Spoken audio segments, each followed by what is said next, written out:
दिल का अब संकल्प यही है,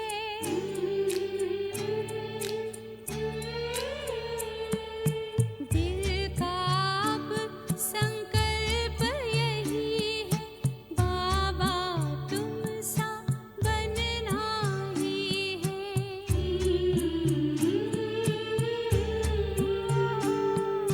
साथ लिया है, हाथ लिया है, वादा पूरा करना ही है।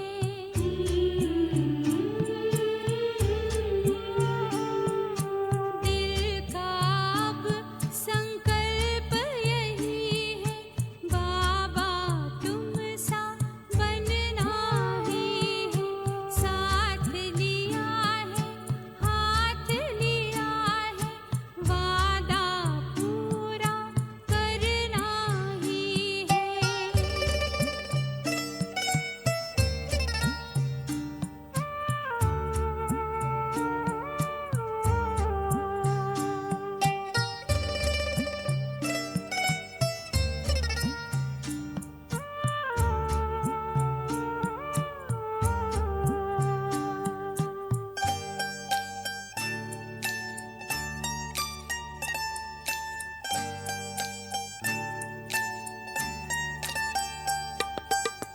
कितने तुम तो निरहंकारी, कहते मैं हूँ सेवाधारी।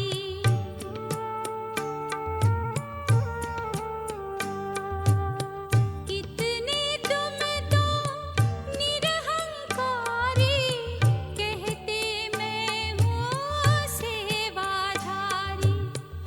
ऐसे प्यार के सागर से जीवन गागर भरना ही है।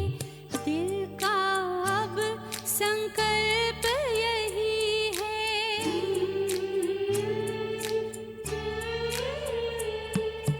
दिल का अब संकल्प यही है, बाबा तुम सा बनना ही है।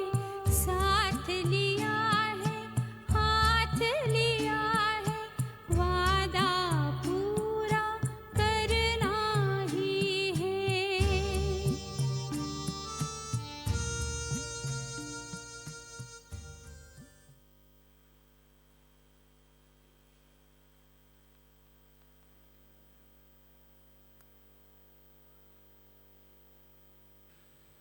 ओम शांति।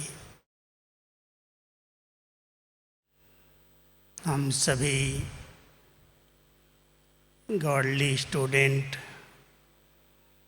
ईश्वरीय विश्वविद्यालय के विद्यार्थी हैं और बहुत ऊंचे लक्ष्य को लेकर के हम नित्य नई नई पढ़ाई, नई नई बातें सुनते पढ़ते रहते हैं। हमारे पूरे ब्राह्मण परिवार में पढ़ाई का केवल एक ही सोर्स है और वो है मुरली। मुरली द्वारा ही कोई आत्माएं विश्व महाराजन बन जाती हैं, बहुत ऊंचे से ऊंचा पद प्राप्त कर लेती हैं। कोई साहूकार, कोई प्रजा, कोई दास दासी, कोई नौकर चाकर। एक ही समय बाबा ने ऐसी पढ़ाई पढ़ाई है जो उसके द्वारा पूरी राजधानी बनी है। सतयुग और त्रेता युग तक वर्तमान समय के पुरुषार्थ की प्रारब्ध चली है। जितना जिसने अपने लक्ष्य के प्रमाण अपने जीवन में लक्षण धारण किए, लक्ष्य और लक्षण को समान बनाया, उतना ही उसे श्रेष्ठ पद प्राप्त हुआ। क्या लक्ष्य है हमारा? समय प्रति समय कुछ नए नए स्लोगन्स हम सब सुनते हैं, पढ़ते हैं। पहले पहले एक बहुत अच्छा स्लोगन निकला था, मार्ग हमारा शुद्ध प्रवृत्ति, लक्ष्य हमारा जीवन मुक्ति। हम सब प्रवृत्ति मार्ग के हैं। प्रवृत्ति केवल एक गृहस्थी नहीं, लेकिन हर एक के पास अपनी अपनी प्रवृत्ति है। सबसे बड़ी प्रवृत्ति तो इस देह की ही है, कर्मेंद्रियों की है, संबंधों की है, साधनों की है। लेकिन वो कहाँ तक शुद्ध प्रवृत्ति बनी है, उस मार्ग पर हम कितना चल रहे हैं। जितना हमारी ये प्रवृत्ति शुद्ध होती जाती, श्रेष्ठ होती जाती, उतना हम अपने लक्ष्य की ओर आगे बढ़ते हैं। जब हम कहते हैं हमारा लक्ष्य है जीवन मुक्ति, तो इस ब्राह्मण जीवन में हम सबको चेक करना है कि क्या मैं मुक्त बना हूँ। क्योंकि सतयुग की जीवन मुक्ति देवताओं को तो अनुभव ही नहीं होगी, क्योंकि वहाँ बंधन नहीं है। जहाँ बंधन नहीं है वहाँ मुक्ति का नाम क्या होगा। संगम युग पर हम सब एक तरफ देख रहे हैं कितनी आत्माएं अनेक प्रकार के बंधनों में बंधी हुई हैं, और उस बंधन में रहते हुए बाबा ने हम सब बच्चों को जीवन में रहते मुक्त किया है। व्यर्थ संकल्पों से, विकल्पों से, विकर्मों से, कई प्रकार के बंधनों से आत्मा इस समय मुक्ति का और जीवन मुक्ति का अनुभव करती है। तो हम सबको अपने लक्ष्य के प्रमाण, अपने लक्षण को देखना है और उन्हें समान बनाना है। ब्राह्मण जीवन में मैं आत्मा किन किन बंधनों में अभी तक बंधी हुई हूँ। बहुत से बाबा के बच्चे काफ़ी समय से ज्ञान में हैं, योग करते हैं, लेकिन एक कंप्लेन सदा ही रहती है कि जब हम योग में बैठते हैं तो मन बहुत भटकता है, योग नहीं लगता। योग को एक बहुत बड़ा सब्जेक्ट बना दिया है, और योग न लगने का एक कारण बहुत सूक्ष्म बंधनों में आत्मा बंधी हुई है। हमें विशेष करके जब हम बाबा के कमरे में जाते हैं, मेडिटेशन कक्ष में बैठते हैं, तो अपने संकल्पों की तरफ ध्यान देना चाहिए। ये मन बुद्धि किधर जाता है, क्या देखता है, क्यों नहीं अपने लक्ष्य की ओर आगे बढ़ता है।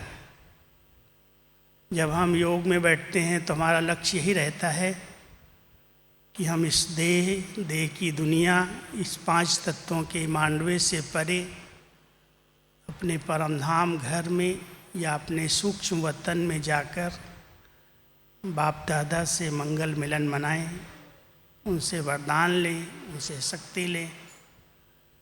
लेकिन कई बार देखा जाता है कि आधा घंटा, 1 घंटा योग अभ्यास करने के बाद भी आत्मा 5 मिनट भी उस एकाग्रता से उस स्थिति का अनुभव नहीं करती।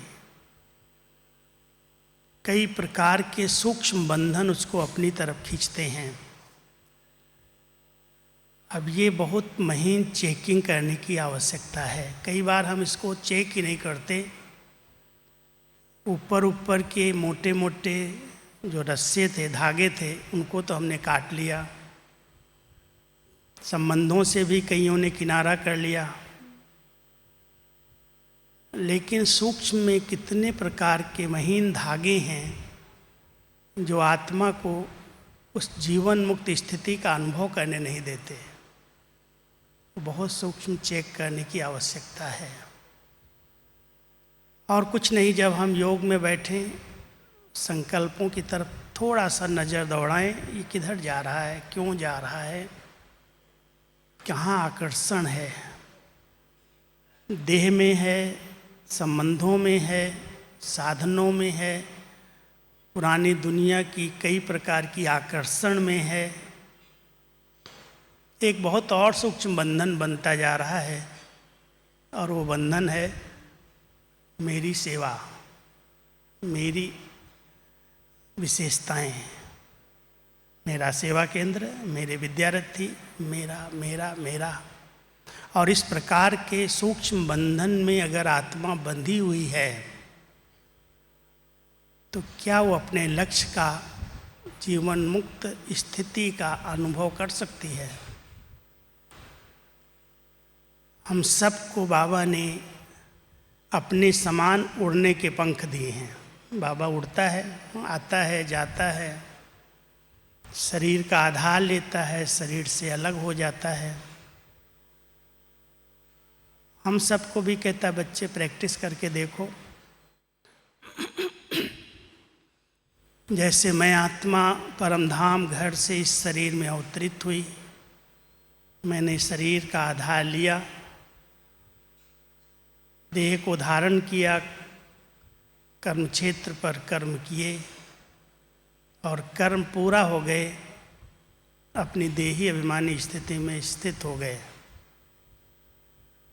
बहुत अच्छे अभ्यास की ज़रूरत है। अगर हम इस ब्राह्मण जीवन में इस समय मुक्त और जीवन मुक्त नहीं बने तो सतयुग त्रेता में किसने देखा? बनेंगे या नहीं बनेंगे? हर एक बाबा के बच्चे को वर्तमान समय जो बाबा ने 4 सब्जेक्ट पढ़ाई हैं, अधिक नहीं पढ़ाया, 4 ही सब्जेक्ट पढ़ाई, और सब्जेक्ट की पढ़ाई के लिए इतना हमें अटेंशन दिलाया जाता है कि बच्चे एक दिन की भी मुरली मिस नहीं करना। लेकिन माया के अनेक रूप हैं और अनेक प्रकार से माया वार करती है। मैं भारत के विभिन्न स्थानों पर जाता हूँ, एक कंप्लेन सुनाई देती है, आप सब भी ध्यान देना, कि जब से कोविड आया 19-20 में और ऑनलाइन क्लासेस शुरू हुई, ऑनलाइन क्लासेस का प्रभाव इतना अच्छा रहा जो आज तक भी लोग क्लास में नहीं आना चाहते। हम घर में ही मुरली सुन लेते हैं, हम डायरेक्ट मधुबन की सुन लेते हैं, और इसका परिणाम ये हुआ कि हम सब परिवार से दूर होते गए, अच्छे संगठन, अच्छे वातावरण से दूर हो गए। नए नए बाबा के बच्चे आ रहे हैं और वो बड़ी लगन के साथ स्टडी कर रहे हैं, मुरली सुन रहे हैं, लेकिन पुराने घर में बैठ गए। एक बहुत सूक्ष्म जो बाबा कहते थे, लास्ट में आने वाले फास्ट चले जाएंगे, वो एक लहर इस समय कई स्थानों पर दिखाई देती है। कई जगह पर नहीं भी है, लेकिन कहीं कहीं इतना अलबेलापन है, हर चीज़ ऑनलाइन हम सुन रहे हैं, देख रहे हैं। लेकिन उस समय मन की स्थिति क्या है, उस समय मन की एकाग्रता कितनी है, उस समय वो ग्रहण करने की शक्ति कितनी है, उस पर बहुत कुछ निर्भर करता है। क्योंकि जब एक अच्छे संगठन में, अच्छे वातावरण में, जहाँ पर नित्य तपस्या चलती है, ज्ञान योग की चर्चा होती है, जहाँ डायरेक्ट परमात्मा की लाइट है, उस स्थान को छोड़ करके अगर कोई अपने अपने कमरों में, अपने अपने घरों में बैठ के मुरली सुनेगा, क्लास करेगा, तो उसका कितना प्रभाव रहेगा। इसलिए जो यहाँ आज बैठे हैं, क्या मधुबन घर से एक संकल्प ले सकते हो कि हम बाबा के सेवा स्थान पर सेवा केंद्र पर जा कर के ही मुरली सुनेंगे। जो ले सकते हैं हाथ उठाओ, लेंगे माताएं। भाई लोग, भाइयों को तो बहुत बंधन है, कहते हैं क्या करें, बीमारी है, बच्चे नहीं मानते हैं, भेजते नहीं हैं, जाने नहीं देते हैं, बहुत कुछ सुनने को मिलता है। एक बहुत सूक्ष्म बंधन में आत्मा बंध गई, संबंधों के बंधन में बंध गई, साधनों के बंधन में बंध गई। ये भी तो साइंस का साधन है। कईयों को योग में अगर कमेंट्री नहीं लगाई जाए, गीत न बजाया जाए तो योग नहीं लगता। वो भी एक बंधन बना लिया, नया नया बंधन। ब्रह्मा बाबा ने कैसे अपनी कर्मातीत स्थिति बनाई। अब हम सबके सामने तो लक्ष्य यही है। किसी से भी पूछो आपका लक्ष्य क्या है, बाप समान बनना है, ब्रह्मा बाबा समान बनना है। शिव बाबा कहते हैं तुम मेरे समान निराकारी बनो, शरीरी बनो, और ब्रह्मा बाबा कहते हैं तुम मेरे समान अव्यक्त फरिश्ता बनो। अव्यक्त फरिश्ता बनने के लिए साकार में ब्रह्मा बाबा ने जो विशेष अभ्यास किया, लास्ट दिनों में बाबा आवाज़ की दुनिया से परे हो गए। आवाज़ बिल्कुल पसंद ही नहीं रही। सुना होगा कि मधुबन में आप जाएं ना, हिस्ट्री हॉल में, पहले बाबा के समय एक घड़ी थी और उस घड़ी में एक चिड़िया चूं चूं करके घंटे बजाती थी बाहर निकल के। जब बाबा मेडिटेशन करते और कराते, योग की दृष्टि देते, तो उसकी आवाज़ टिक टिक टिक की बाबा को पसंद नहीं थी। अरे बच्ची, इसको आवाज़, इस चिड़िया बच्ची को बाहर कर दो। आवाज़ से बिल्कुल परे की स्थिति बना करके बाबा ने अपनी फरिश्ता स्थिति बनाई। मुरली के अंदर गीत बजते थे। बाबा ने कहा बच्चे, पढ़ाई में गीत कविताओं की क्या ज़रूरत है, बंद कर दो इसको। मुरली में गीत बंद करा दिए। सवेरे सवेरे मुरली के पहले कई दादियाँ बाबा के पास कमरे में जाके गुड मॉर्निंग करती थी। बाबा कहते बच्चे, ये आवाज़ में आके गुड मॉर्निंग क्यों करते हो, क्या ज़रूरत है, इसको भी बंद कर दो। हर बात से न्यारे प्यारे उपराम बन गए। हम सभी बाबा के समान उस लक्ष्य को पाना चाहते हैं, तो 3 अभ्यास करके बाबा कर्मातीत बने। एक निराकारी स्थिति का अभ्यास किया, इस शरीर से अलग मैं एक आत्मा हूँ। आत्मिक स्थिति में रह करके कर्म नहीं छोड़े, कोई भी सेवाएं नहीं छोड़ी। वो लास्ट दिन भी किया, पत्र भी लिखे, मकान भी बनवाए, बच्चे आए तो उनको रिफ्रेश भी किया, उनसे बहले भी, हंसे भी। लेकिन सब कुछ करते हुए एक जो न्यारे प्यारे का बैलेंस रख करके उपराम बने, उससे कर्मातीत स्थिति को प्राप्त किया। हम सभी उस निराकारी स्थिति का अभ्यास कितना समय करते हैं। इस योग की गहरी अनुभूति के लिए देह और देही, शरीर और आत्मा का अलग अलग अनुभव होना, ये अलग है, मैं अलग हूँ। अपने अकाल तख्त पर बैठना और इस शरीर के भान से न्यारे हो जाना, ये निराकारी स्थिति का अभ्यास। इससे आत्मा कर्म इंद्रियों पर विजयी बन गई। हर कर्म इंद्रिय उनके कंट्रोल में आ गई। इसलिए दूसरा शब्द दिया निर्विकारी। संपूर्ण निर्विकारी आत्मा बन गई। शीतल अंग, कहते योगी वो है जिसके अंग शीतल हैं, सुगंधित हैं।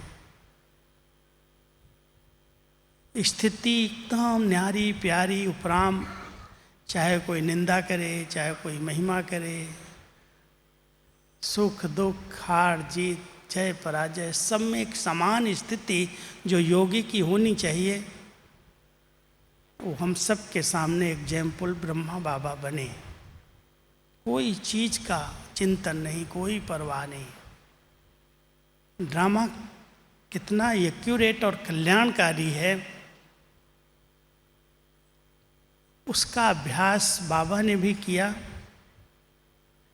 और जब मैंने बाबा की पुरानी बहुत सारी बातें पढ़ी देखी, तो सभी दादियों को ड्रामा का बहुत गहरा पाठ पढ़ाया। इसको नाम दिया बाबा ने बाइस्कोप।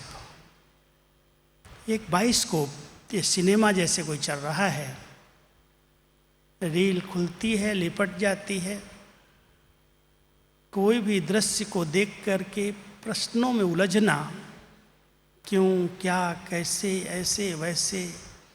कई लोग उन प्रश्नों में उलझ करके अपने चिंतन को इतना भारी बना लेते हैं, जो योग के अंदर भी वही भारीपन उड़ती कला का अनुभव करने नहीं देता। जब ड्रामा बिल्कुल एक्यूरेट चल रहा है, बहुत कल्याणकारी है, कोई भी दृश्य अगर नीचे ऊपर दिखाई भी दे रहा है, तो क्या हम उसको इतना साक्षी होकर के देख रहे हैं? लक्ष्य और लक्षण को समान बनाने के लिए 3 अभ्यास बहुत जरूरी हैं।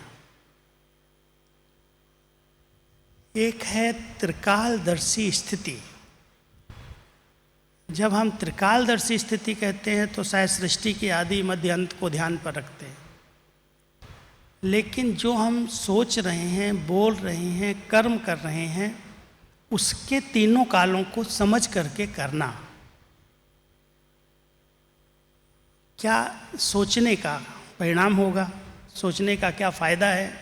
जो मैं इस समय सोच रहा हूँ, बैठे यहाँ हैं, सोच रहे हैं कई घर की बातें, सेंटर की बातें, इधर की बातें, उधर की बातें, आने वाले कल की बातें, कल क्या होगा, कहाँ सीट मिलेगी, कैसे मिलेगी। चिंतन की धारा क्या है, किस तरह का चिंतन है? अगर हम सब पहले अपने संकल्पों को त्रिकालदर्शी स्थिति में बैठ करके अनुभव करें, संकल्प बहुत नियंत्रित कंट्रोल में आ जाएंगे।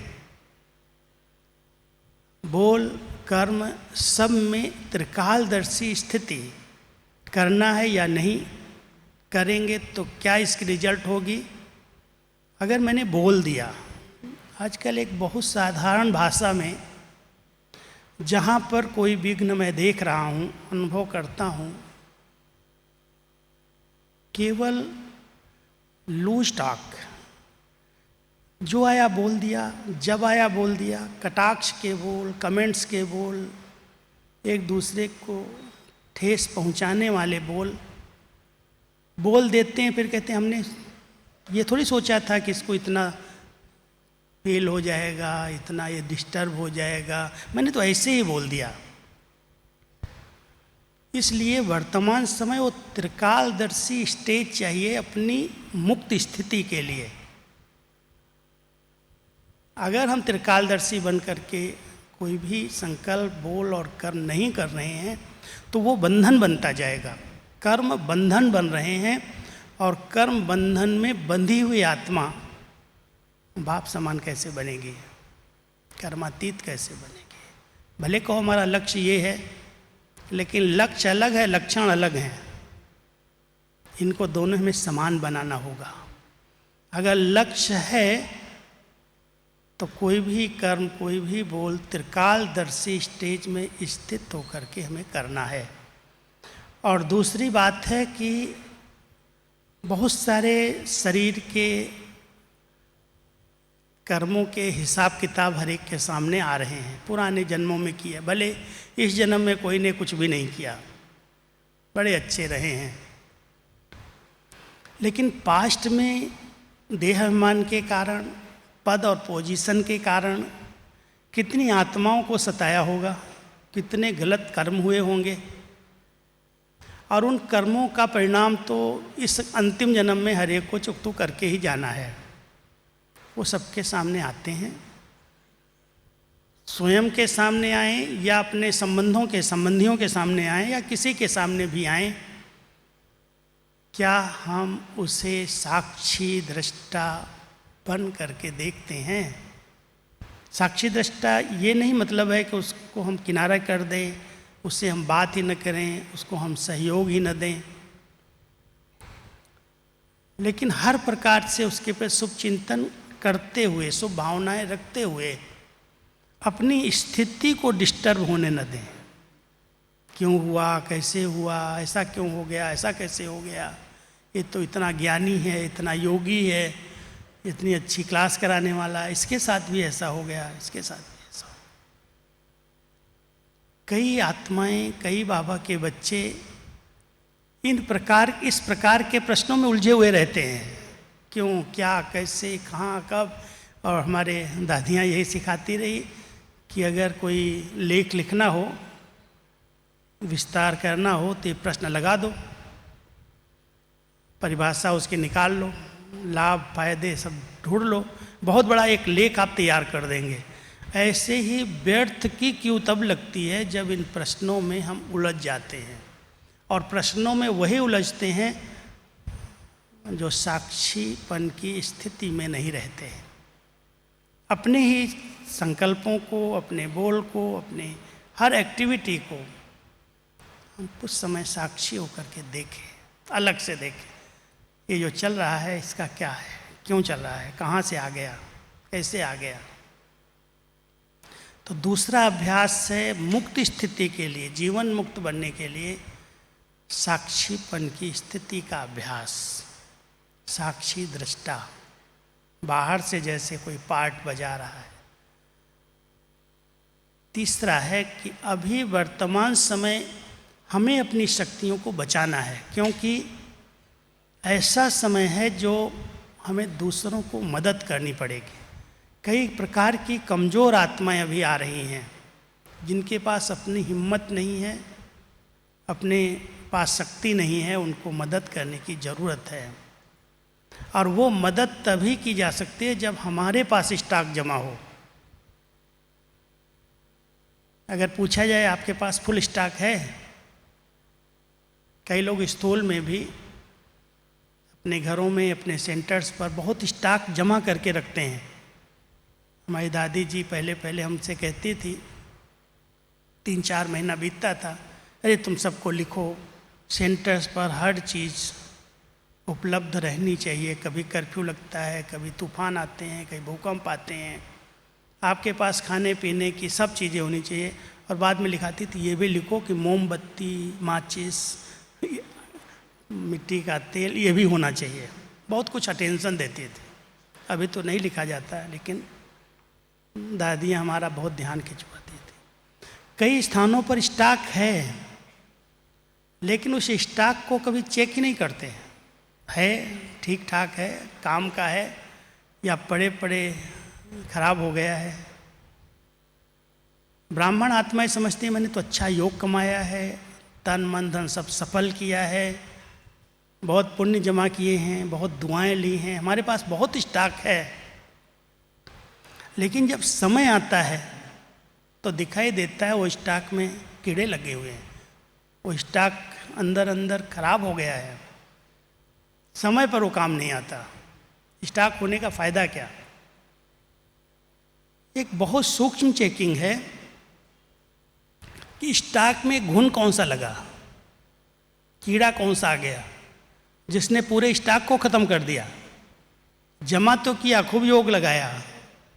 मम्मा हमारी कहती थी, मम्मा की वाणी चलती थी कि बाबा के इतने समझदार बच्चे हैं जो 6 मास, 8 मास, 9 मास खूब अच्छी तरह से अमृत वेला करते हैं, मुरली सुनते हैं, मुरली का क्लास करते हैं, योग करते हैं, ट्रैफिक कंट्रोल करते हैं, हर प्रकार से जमा करने पर बहुत अटेंशन देते हैं।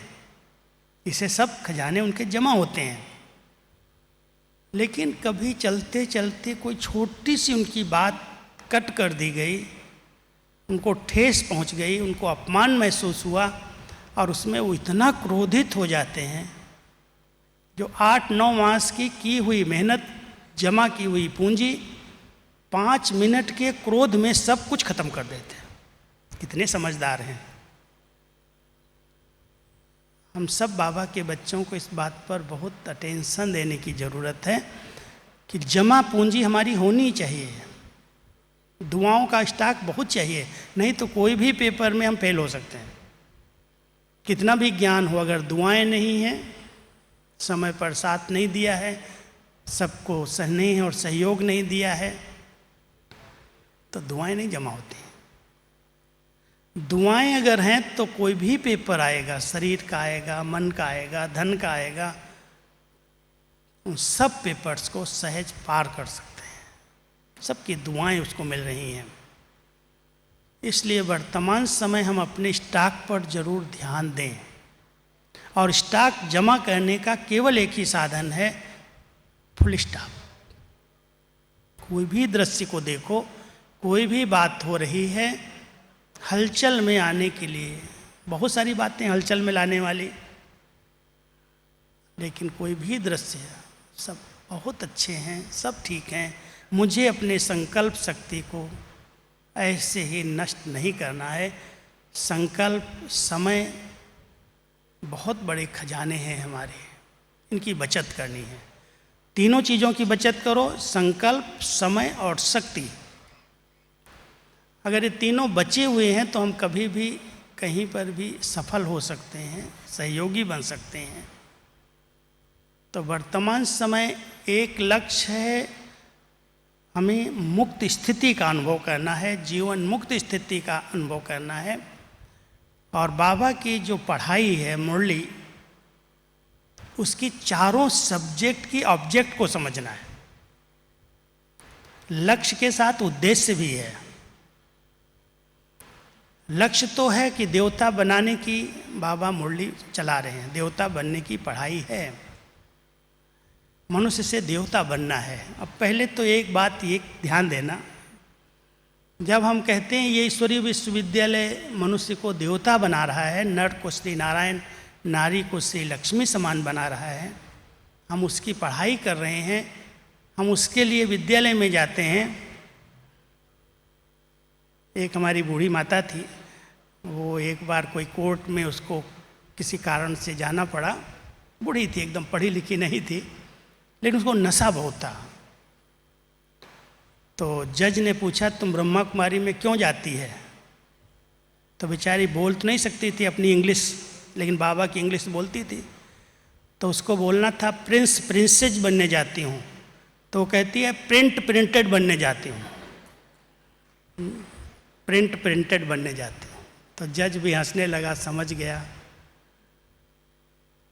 कि हम सब इस ईश्वरीय विश्वविद्यालय में देवता बनने आ रहे हैं। मनुष्य से देवता, नर से श्री नारायण, नारी से श्री लक्ष्मी। लेकिन वो लक्षण हैं,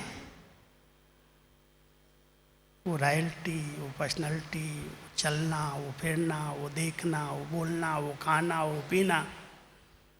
एक बार की रमणीक बात सुनाता हूँ। हमारी दीदी ना, दीदी मनमोहनी बहुत रमणीक थी, सुना होगा। तो दीदी ने 2 संदेशियों को बिठाया हिस्ट्री हॉल में, और 2 संदेशियाँ बैठी, एक थी हमारी शैलेंद्रा दादी और एक थी संतरी दादी। तो दोनों को कहा, आज यहाँ पर इस सभा में श्री लक्ष्मी श्री नारायण का आह्वान करो, उनकी आत्माओं का आह्वान करो। तो शैलेंद्रा दादी को श्री नारायण की ड्रेस पहनाई और संतरी दादी को श्री लक्ष्मी की ड्रेस पहनाई, और बहुत सुंदर स्वर्ग का सीन सजाया गया और बहुत अच्छे भोग लगाए, भोग बनाए गए, बहुत सारी टोलियाँ, बहुत सारा मिठान बना। तो दोनों संदेशियाँ ट्रांस में गई, और ट्रांस में जाने के बाद जब वो आत्माओं के संस्कार इमर्ज हुए, तो दीदी उठी और कहती है भोग स्वीकार करो। किस रॉयल्टी से वो भोग एक दूसरे को खिला रहे हैं, कितना स्नेह भरी दृष्टि दे रहे हैं। वो संस्कार देवताई वो इमर्ज हुए, और वो देवताई संस्कारों के आधार से इतना प्यार से चम्मच से उठाया, मुंह में खिलाया, इतना स्नेह, इतना मधुरता का वातावरण बना। ऐसे लगता था कि देवताएं साक्षात इस सृष्टि पर आए हैं। फिर दीदी कहती है, थोड़ा हाथ मिला के तो दिखाओ। हाथ मिलवाया, फिर कहते चल के तो दिखाओ, कैसे देवताएं चलते हैं। एक चलना, बोलना, देखना, दृष्टि देना, भोजन करना, इतनी रॉयल्टी, वो पर्सनैलिटी प्यूरिटी की जैसे उनके हर अंग से झलकती है। हम सभी भी देवता बनने वाले हैं। हम भोजन लेने जाते हैं तो हमारा क्या हाल होता है, जैसे मिलेगा ही नहीं, भागते हैं, दौड़ते हैं। वो चलना, वो बोलना, वो देखना, बहुत रॉयल, वो रॉयल्टी, वो पर्सनैलिटी अगर है, वो लक्षण हमारे जीवन से दिखाई दें। लक्ष्य तो रखा है लेकिन लक्षण कहाँ है? आसक्त कितने हैं, अनासक्त कितने हैं? चाहिए चाहिए चाहिए, चीज़ों को संग्रह करना, इकट्ठा करना, दूसरों से ले करके रखना, मांगना, ये सब रॉयल संस्कार हैं क्या? बाबा ने हम बच्चों को खुद करके दिखाया क्या रॉयल्टी होती है। जब देवता शब्द हम कहते हैं तो देवता शब्द देने का प्रतीक है, देने वाला, लेने वाला नहीं। जो कुछ बाबा ने मुझे दिया है, जितना दिया है, वो बहुत कुछ दिया है। और अगर हम अपने संपन्न तृप्त स्टेज से, अपनी दृष्टि से, अपने मधुर बोल से, मुस्कान से, अपने हाथों से कुछ किसी को देते हैं तो देने से जो सुख मिलता है वो लेने से नहीं मिलता है। बाबा ने यही एक विद्यालय है जहाँ पर हर बच्चे को सिखाया है, बच्चे ऐसे लेने वाले हाथ नहीं रखो, ऐसे हाथ रखो, देने वाले दाता बनो। और दादियों ने प्रैक्टिकल वो स्वरूप बन करके दिखाया यज्ञ के अंदर। बहुत ध्यान रहता था हमारा यज्ञ भरपूर रहे, संपन्न रहे, जो भी बाबा के बच्चे आए सब सफल करें, सब यज्ञ में कुछ न कुछ करके जाएं, कोई खाली न जाए, कोई बोझ चढ़ा के न जाए। ध्यान रखती थी लेकिन मांगती नहीं थी किसी से, पालना देती थी। एक दिन दादी जानकी बैठी थी तो मैं कमरे में साथ बैठा था, अकेले ही बैठा था, तो ये एक विदेश की बहन मिलने आई, बहुत रॉयल घर की थी। वो हिंदी तो नहीं जानती थी, इसलिए दादी ने मेरे को धीरे से बोला कि राजू ये जो है ना बहुत कुछ यज्ञ में कर सकती है लेकिन करती नहीं है। तो फिर कहती आज मैं इससे कराऊंगी। तो हमने कहा पता नहीं कैसे कराएंगी। कहती तुम बोलना नहीं बीच में, तुम चुपचाप बैठे रहना। तो मैं बैठा रहा। वो बहन आई, दादी ने बड़े प्यार से दृष्टि दिया, फिर उनके साथ बादाम थी, टोली थी, स्लोगन वरदान सब देती गई और बोले इसके लिए एक स्वेटर ले आओ, इसके लिए बैज इसका ठीक नहीं, बैज इसका बदल के दो, इसको अंगूठी दो। देती गई देती गई देती गई और जब दे दिया वो भर गई, सब प्रकार से भरपूर होके उठी, बाहर जाके कहती है दादी ने आज तो मेरे ऊपर यज्ञ का बहुत बोझ चढ़ा दिया, अभी लाओ मुझे कुछ लिफाफा दे दो। और जितना उसके पास था वो सब निकाला और लिख करके दादी के आगे हाथ ऐसे रख गया। दादी ने सिखाया कि आज तक लोग ये नज़र रखते हैं ये कितना देते हैं, क्या करते हैं, ये नहीं सोचते कि मैं क्या दे रही हूँ।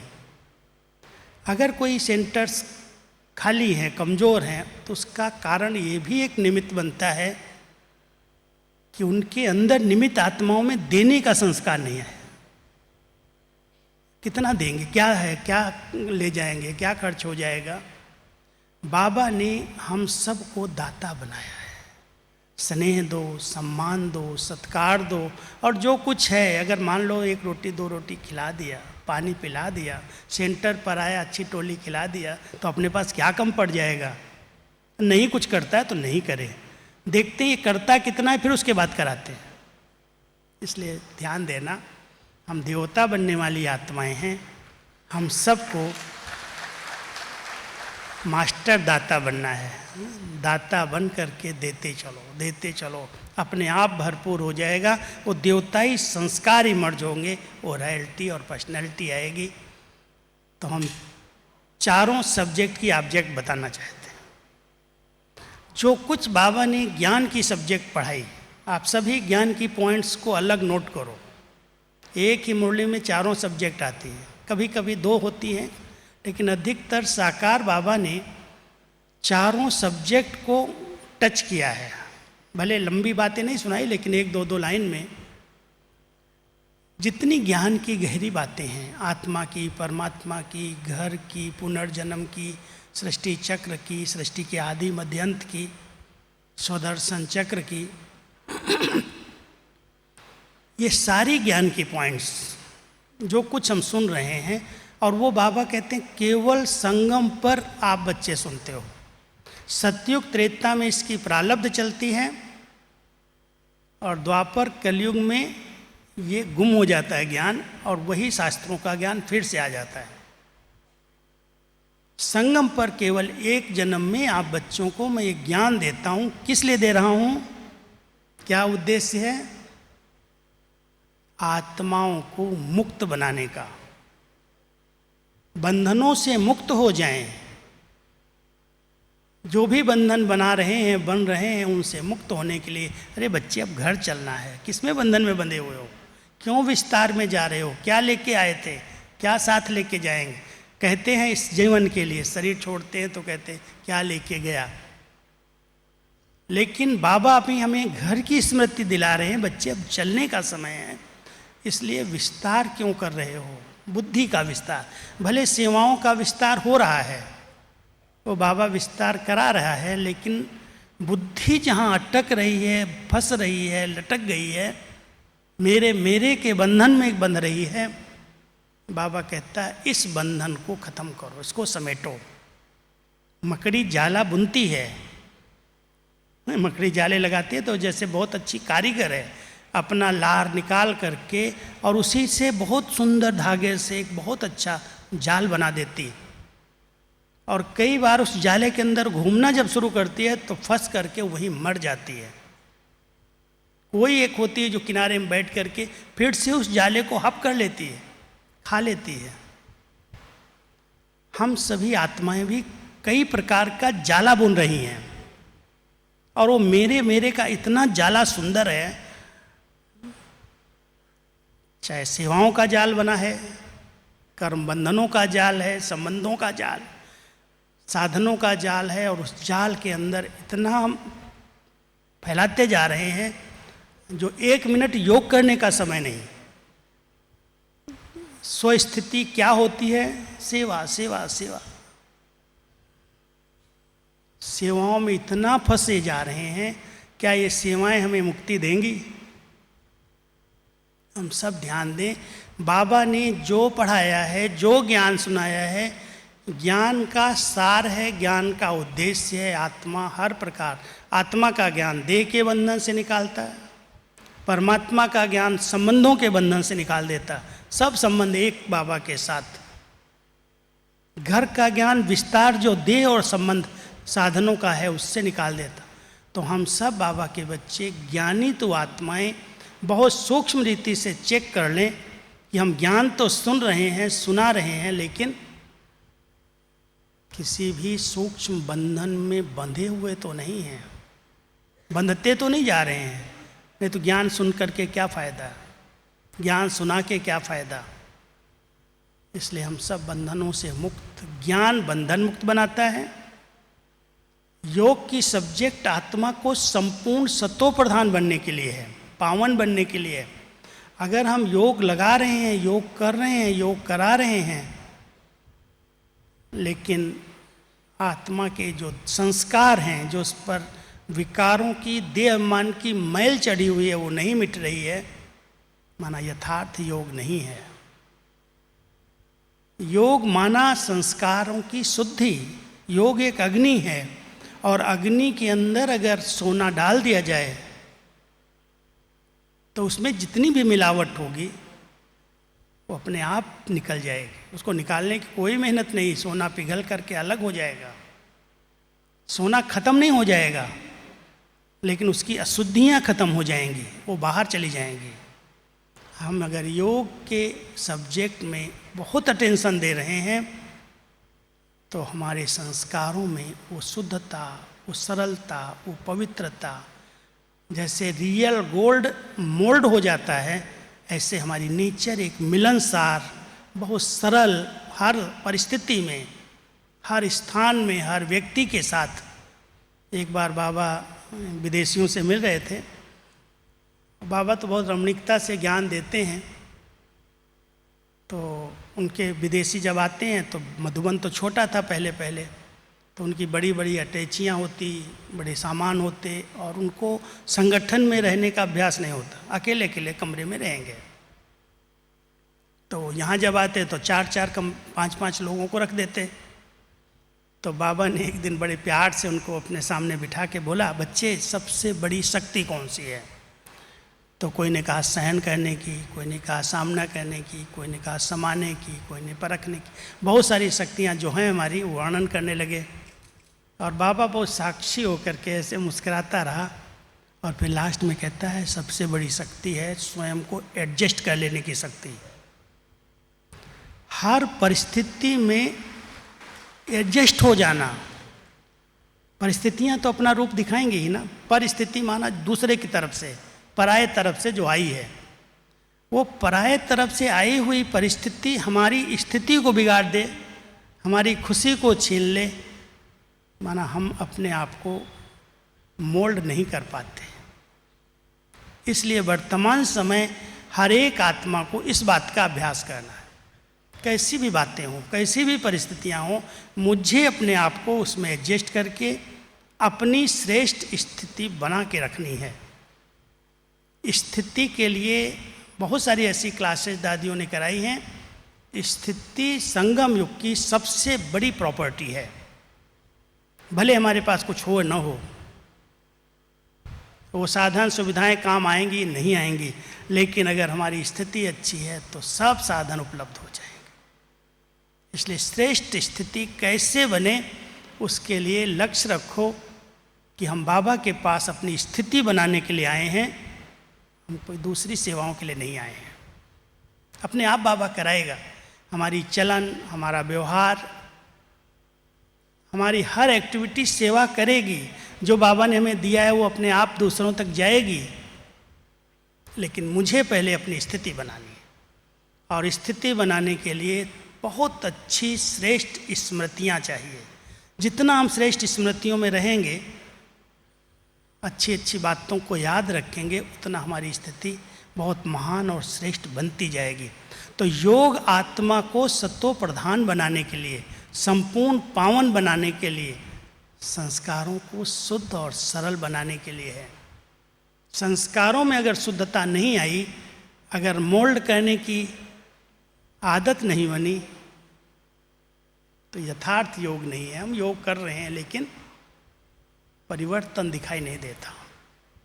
अब धारणाएं, जिसके लिए बाबा कहते हैं सत्य धर्म जो स्थापन हो रहा है, उस धर्म की स्थापना की नींव है संपूर्ण पवित्रता। जो भी बाबा की बातें हम सुन रहे हैं, धर्म के लिए तो बहुत कुछ लोगों ने सहन किया है। धरत परिये धर्म न छोड़िए, प्राण जाए पर वचन न जाए, धर्म न जाए, कुछ भी हो जाए। तो ये हमारी जो संपूर्ण धारणा है, उसके लिए कुछ भी त्याग करना पड़े, सहन करना पड़े, मुझे इस विषय को, इस धारणा को संपूर्ण रीति से धारण करना है, मन वचन कर्म से, संकल्प स्वप्नों से। इसके लिए बहुत कुछ तपस्या करने की जरूरत है। जितना तप करेंगे उतना इंद्रियां शीतल हो जाएंगी, उत्तेजनाएं समाप्त हो जाएंगी। ये संपूर्ण पवित्रता हम सब का संगम युगी ब्राह्मणों का धर्म है, और इसी सत्य धर्म से, इसी धर्म की धारणा से सतयुग की स्थापना हो रही है। इसलिए अव्यक्त बाबा ने मुरलियों पर विशेष, अव्यक्त मुरलियों में धारणाओं पर ध्यान खिंचवाया है। बहुत सारी धारणाएं हैं, कई सब्जेक्ट को लिया है, और चौथी सब्जेक्ट है सेवा। सेवाएं राजधानी की स्थापना कर रही हैं, एक सत्य राज्य की स्थापना हो रही है। इसलिए बाबा कहते हैं बच्चे प्रजा बनाइए जिस पर राज्य करोगे। दूसरी विधि है कि हम जितना स्वराज्य अधिकारी बनते हैं उतनी हमारी प्रजा बनती जाती है, लेकिन जितनी हम सेवाएं करते हैं, अब सेवाओं के नाम पर जो डिस्टर्बेंस है उसे हमें ख़त्म करना है। सेवा का अर्थ ही है सुख देना, सुख लेना, संतुष्ट रहना, संतुष्ट करना। अगर कोई भी सेवा के क्षेत्र में हम जा रहे हैं, हम खुद डिस्टर्ब हो रहे हैं, दूसरों को डिस्टर्ब कर रहे हैं, सेवा से असंतुष्टता का वातावरण बन रहा है, सेवाओं से बाबा का नाम बाला होने की बजाय बदनाम हो रहा है, तो ध्यान देना वो सेवाएं सेवा नहीं कहलाती, वो बोझ चढ़ता है। ऐसी सेवाएं छोड़ दो, ज़रूरत नहीं करने की। इसलिए सेवा हमारी स्थिति से हो, श्रेष्ठ संकल्पों से हो, अपनी निजी धारणाओं से हो, उस बात पर ध्यान दे करके ऐसे लक्षण धारण करने के लिए मैं 5 बातें आपको संक्षिप्त में बताता हूँ। 5 बातों में सबसे पहली बात है अटेंशन। हर बात में अटेंशन, टेंशन नहीं। कई बार अटेंशन का भी टेंशन हो जाता है। नेचुरल अटेंशन, अपने संकल्पों पर, बोल पर, कर्म पर, व्यवहार पर जितना अटेंशन रख करके हम चलते हैं, उतना हम मर्यादाओं की लकीर के अंदर रहते हैं। जहाँ अटेंशन टूटा कि हम हैं कौन, हम ब्राह्मण बने क्यों हैं, बाबा ने इतने विश्व में से हमारे पर नज़र डाली, अपना बच्चा बनाया, अपनी गोद में बिठाया, इतनी ऊंची शिक्षाएं दी, इतनी अच्छी पालना दी, और खुद सतगुरु बन कर के हमारा मार्गदर्शन कर रहे हैं, एक एक बात के लिए हमें गाइड कर रहे हैं। इतना ऊंचा श्रेष्ठ भाग्य और इतनी अच्छी श्रेष्ठ जीवन अगर किसी के संग में, किसी के गुण अवगुण को देख करके हम अपने आप को बिगाड़ लें, अपनी स्थिति को खराब कर लें, तो बाबा क्या कहेंगे? इसके अटेंशन नहीं अपने ऊपर। मेरे ऊपर बाबा ने क्या जवाबदारियां दी हैं, मेरी कितनी श्रेष्ठ जीवन बनाई है, मुझे अपने हर व्यवहारिक जीवन में, हर कर्म पर, व्यवहार पर, बोल पर बहुत अटेंशन देने की ज़रूरत है। जहाँ दिखाई दे कर्म बंधन बन जाएगा, ये सेवा बंधन बन जाएगी, ये लेन देन जो हम आपस में कर रहे हैं ये बंधन बन जाएंगे। बाबा कहता पहले से उस बंधन को काट दो, नहीं तो उसका विस्तार इतना अच्छा हो जाएगा, ज़्यादा हो जाएगा, जो उससे मुक्त होना सहज नहीं है। इसलिए वर्तमान समय हम सब बहुत ऊंची स्थिति की ओर आगे बढ़ रहे हैं। बाबा चाहते हैं कि मेरा एक एक बच्चा ब्रह्मा बाबा के समान संपन्न, संपूर्ण, कर्मातीत बने। ये लक्ष्य दिया है, तो लक्ष्य के अनुसार वो लक्षण हो, और उसमें सबसे ज़रूरी है हर बात में अटेंशन। बाबा कहते हैं अटेंशन प्लीज़। और दूसरी है बहुत सूक्ष्म चेकिंग। कई बार हम चेक करके निराश उदास हो जाते हैं, पता नहीं बाबा तो बड़ी ऊंची ऊंची बातें सुनाते हैं, मैं बन सकूंगा या नहीं बन सकूंगा। चेक करके चेंज करने की बजाय वो निराश उदास हो जाते हैं, दिल शिकस्त हो जाते हैं। बाबा कहते हैं ये भी एक बहुत बड़ी बीमारी है। कुछ समय पहले एक बाबा की मुरली चली थी कि ये जो मैं है, 3 प्रकार का मैं व्यक्ति को परेशान कर रहा है, और एक ही मैं है जो आत्मा को ऊपर उड़ा रहा है मैं ही। एक मैं समझदार हूँ, मैं बुद्धिमान हूँ, मैं अनुभवी हूँ, मैं पुराना हूँ, मैं इस पद पर हूँ, ये मेरी पोस्ट। अहंकार छोटी छोटी बातों में रोब दिखाई देता है, चलने में, बोलने में कितना नुकसान करता है। बाबा कहता है इसको जैसे गांठ हो जाएगी कैंसर की हो, अगर उसको उसी तरह से मान सम्मान इज्जत नहीं मिलेगी तो वो अपमान महसूस करेगा और किनारे हो जाएगा। इसलिए इस मैं को तो मार ही दो, लेकिन दूसरा मैं है, मैं तो कुछ नहीं कर पाता हूँ, मेरे संस्कार ऐसे हैं, मुझे कोई चांस ही नहीं मिलता है, निराशा, उदासी, दिल शिकस्त। बाबा कहता है इसको तो हार्ट की बीमारी हो गई, ब्लॉकेज ही हो गई, आर्टरी ब्लॉक हो गई, उमंग उत्साह ही नहीं रहा। इसलिए इस मैं को भी मारना है। अरे बाबा ने चुना है, बाबा ने इतना श्रेष्ठ बनाया है, वो ऊंचा सम्मान तो रहे, क्यों छोटी छोटी बातों में निराश उदास हो जाओ। और तीसरा मैं जैसा हूँ वैसा ठीक हूँ, मुझे कोई देवता बनने की इच्छा नहीं है, जो बाबा को देना होगा दे देगा। ये भी मैं ठहरा पानी, बदबू मारने लगता है। इसलिए ध्यान देना, बहुत अच्छे उमंग उत्साह में बाबा ने बहुत अच्छे सम्मान दिए हैं, और चेक करो, चेंज करो। अगर लगता है ये संस्कार है, ये कमी है, कमजोरी है, इससे लोगों को दुख पहुंच रहा है, इससे परेशान लोग हो रहे हैं, तो चेक किया, चेंज कर लिया, ठीक है, आगे के लिए ध्यान देंगे। हार मान लो, हारमोनी हो जाएगी। बहुत अच्छी अच्छी शिक्षाएं हमारी दादियों ने हमें दी हैं। इसलिए अटेंशन और चेकिंग अपने लक्ष्य की ओर आगे बढ़ाएगा। और तीसरी बात है, कोई भी बात कोशिश करेंगे। बाबा को कोशिश शब्द अच्छा नहीं लगता। कई बार बाबा कहता है अगर कोशिश शब्द बोलता है माना इसको कशिश है, दुनिया की आकर्षण है। दृढ़ता का संकल्प, दृढ़ता से संकल्प करो कि परिवर्तन करना ही है, ऐसा बनना ही है, ये लक्ष्य है हमारा, इसको हमें पाना ही है। तो दृढ़ता, और दृढ़ता के साथ साथ दूसरा शब्द है हिम्मत। हिम्मतहीन कभी नहीं बनना, कुछ भी नीचे ऊपर हो भी जाए, हिम्मत का एक कदम अगर हम आगे रखते हैं तो 1000 गुना मदद करने के लिए बाबा आगे आ जाता है, बंध जाता है। तो दृढ़ता और हिम्मत। और पांचवी बात है लगन। लग गई लगन तो मीरा हो गई मगन। कोई भी विघ्न लगन वाली आत्माओं के आगे ठहर नहीं सकता। कहते रहो ये विघ्न है, ये विघ्न है, ये विघ्न है, बाबा उसे सुनता नहीं है। बाबा कहता है बच्चे की लगन में कमी है इसलिए विघ्न है। इसलिए विघ्न विघ्न नहीं कहो, कोई भी प्रकार का विघ्न है, अगर हमारी लगन अच्छी है, एक लगन में हम मगन रहना जानते हैं, तो लगन माना जिगरी प्यार, बाबा से सच्चे दिल का प्यार। दुनिया में तो प्यार के पीछे लोग कुर्बान हो जाते हैं, मर जाते हैं।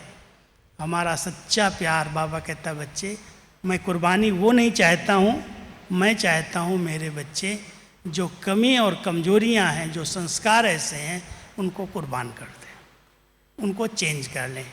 तो अगर हमारा सच्चा प्यार है, लगन है, तो अधिकतर अगर आप देखेंगे किसी भी स्थान पर विघ्न आ रहे हैं तो उन विघ्नों का मूल कारण है कोई न कोई कमी, कमजोरी, कोई न कोई ऐसा मायावी संस्कार जो उस वातावरण में नेगेटिविटी फैला करके वहाँ विघ्न क्रिएट कर रहा है।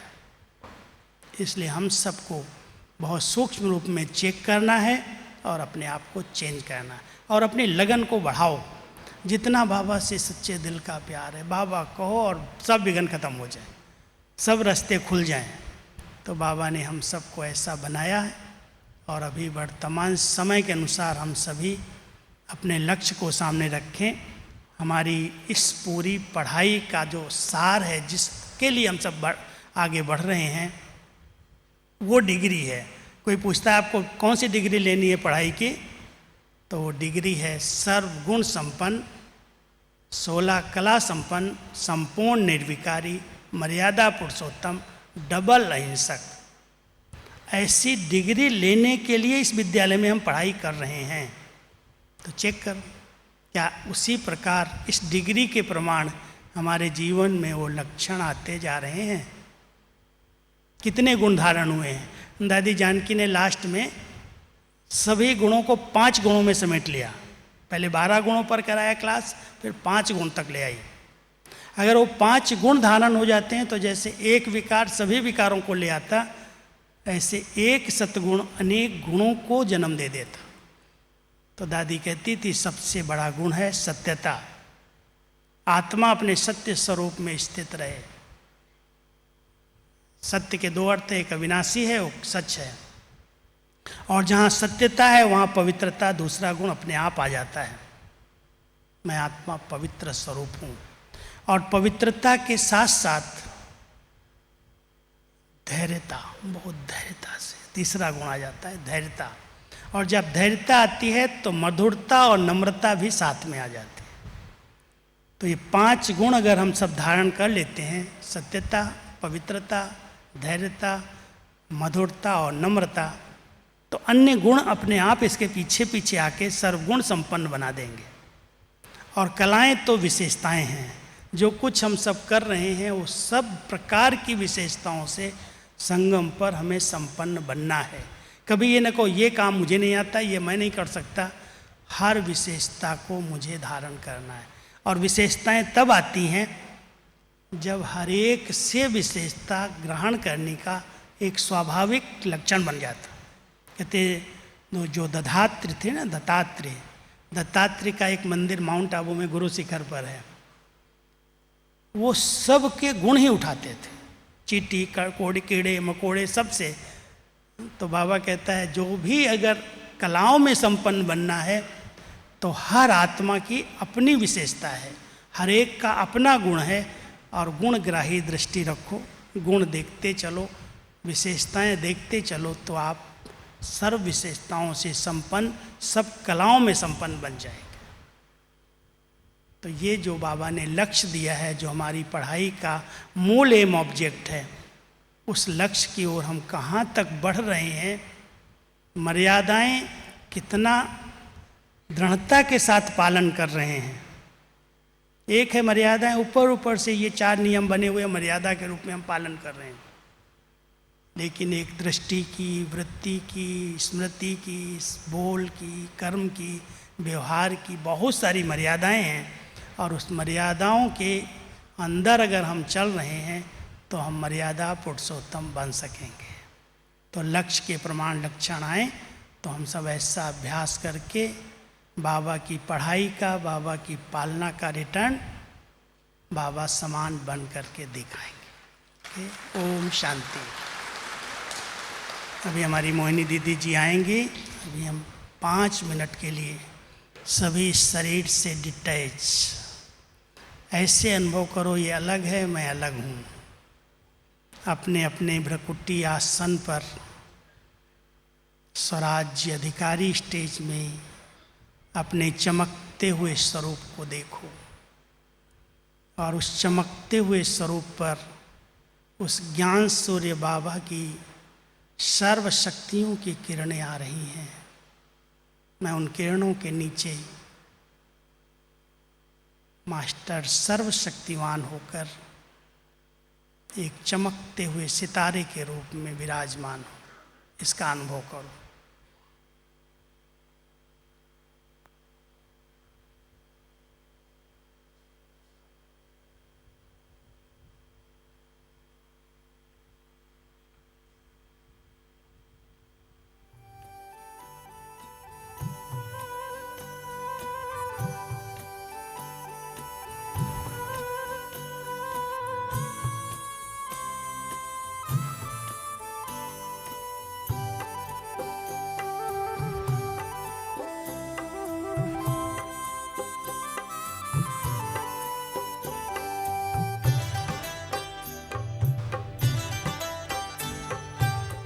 आरज़ू है आप पर अपने को अब अर्पण करें।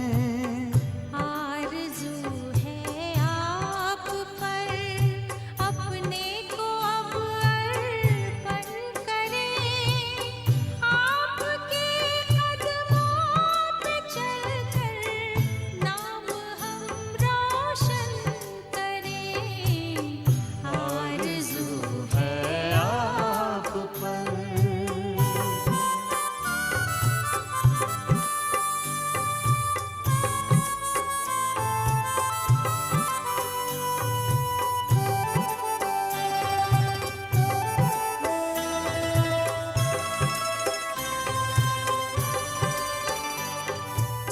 सांस और संकल्प से बस आपके गुणगान हो।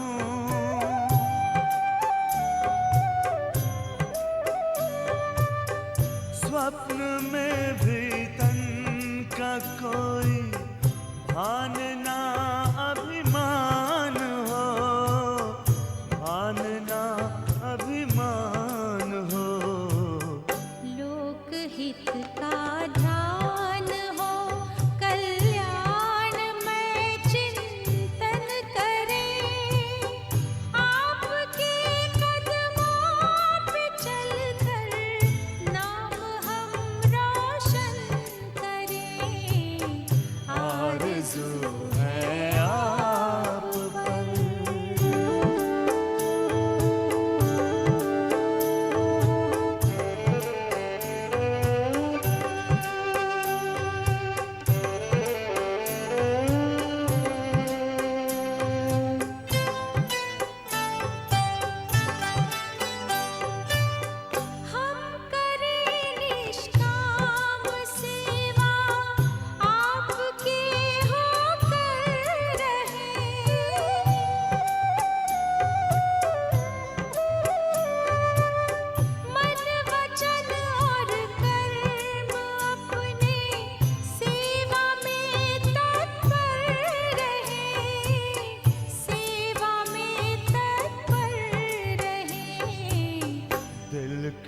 दर्पण से सभी नित आपका दर्शन करें, आपके कदमों पे चलकर नाम हम रोशन